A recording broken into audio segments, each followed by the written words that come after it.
حجازی voice channel کے تمام سننے اور دیکھنے والوں کو خلوص بھرا سلام۔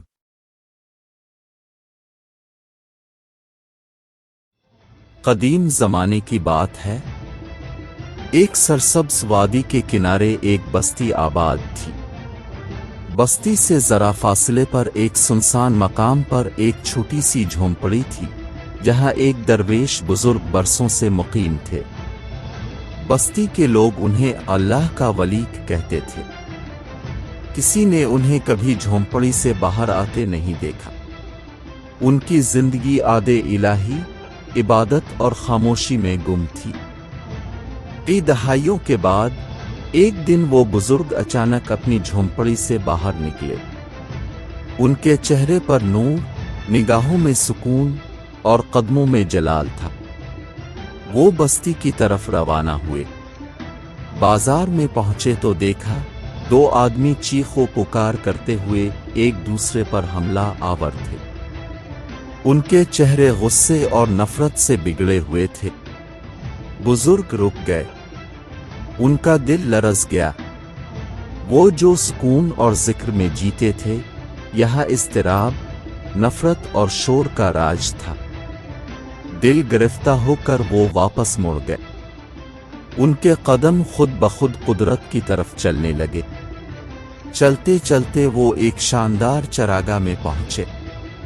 وہاں سبز مخملی گھاس، پہاڑوں کے سائے اور ایک میٹھے پانی کا چشمہ تھا۔ انہوں نے وضو کیا، نماز پڑھی اور شکر کے آنسو آنکھوں سے رواں ہو گئے۔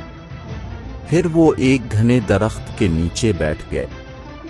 اسی لمحے انہوں نے دیکھا دو بھیڑیے ایک ہرن کے پیچھے دوڑ رہے تھے۔ ہرن قلابازیاں کھاتا جان بچا رہا تھا۔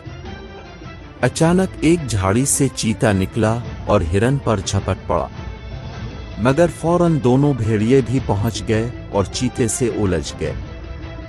تینوں درندے لڑنے لگے اور شور و غل کے دوران ہرن نکل کر جنگل میں غائب ہو گیا۔ بزرگ نے گہری سانس لی۔ یہ دنیا بھی عجیب ہے، انہوں نے سوچا۔ طاقتور کمزور کو نگلنے کے در پہ ہوتا ہے، لیکن اکثر خود ہی آپس میں الجھ کر خالی ہاتھ رہ جاتا ہے۔ سفر جاری رہا۔ وہ ایک وسیع ریگستان میں جا نکلے، جہاں ریت کا سمندر، جھلستی دھوپ اور سناٹا تھا۔ ایک ٹیلے کے سائے میں بیٹھے تو دیکھا ایک کالا ناگ ریت پر غرور سے رینگ رہا ہے۔ اچانک ایک جھاڑی سے نیولا نکلا اور سانپ پر حملہ کر دیا۔ خوفناک لڑائی ہوئی، کبھی سانپ لپیٹتا، کبھی نیولا گردن دبوچتا۔ آخر کار نیولا غالب آیا۔ بزرگ نے سیکھا، غرور کتنا ہی زہریلا کیوں نہ ہو، اگر سامنے والا ثابت قدم ہو تو وہ غالب آ سکتا ہے۔ پھر وہ ایک نیلی، شفاف جھیل کے کنارے پہنچے، بیٹھے، پانی پیا، تسبیح کی۔ اچانک نظر دو مچھلیوں پر پڑی جو بنا کسی خطرے کے آپس میں لڑ رہی تھیں۔ وہ مسکرائے۔ یہ دنیا آئینے کی مانند ہے، جتنا جھانکو اتنی ہی اپنی حقیقت عیاں ہوتی ہے۔ آخر کار وہ ایک حسین وادی میں پہنچے۔ بلند پہاڑ، معطر ہوائیں، پرندوں کے نغمے اور ہر طرف امن کی چادر تنی ہوئی تھی۔ وہ اللہ کے ذکر میں مگن، نیلاہٹ میں کھوئے ہوئے تھے کہ اچانک ایک سایہ اوپر سے گزرا۔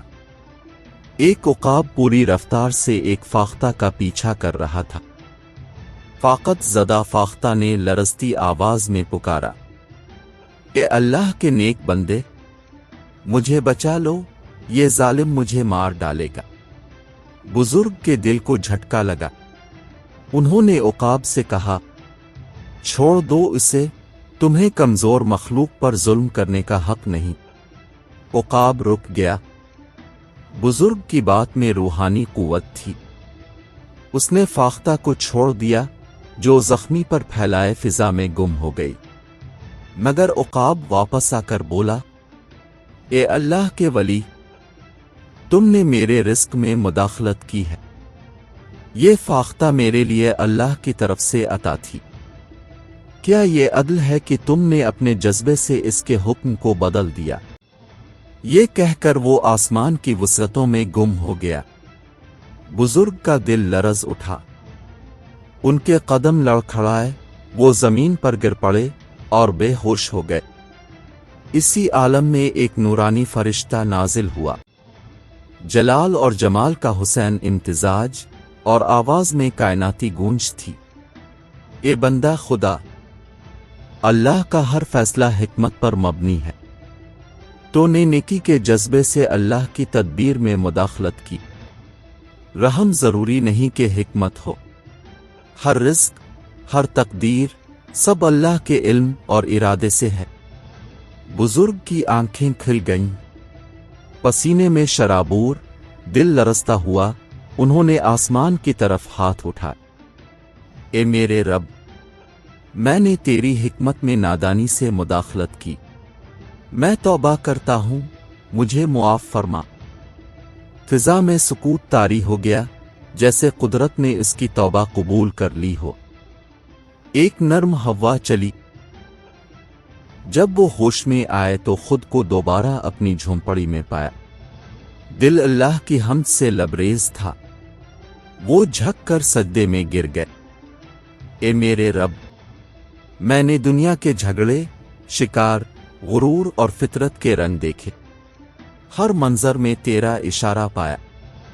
یہ دنیا ایک سبق ہے اور ہر قدم ایک درس، جو تیری طرف بڑھے وہی اصل میں زندہ ہے۔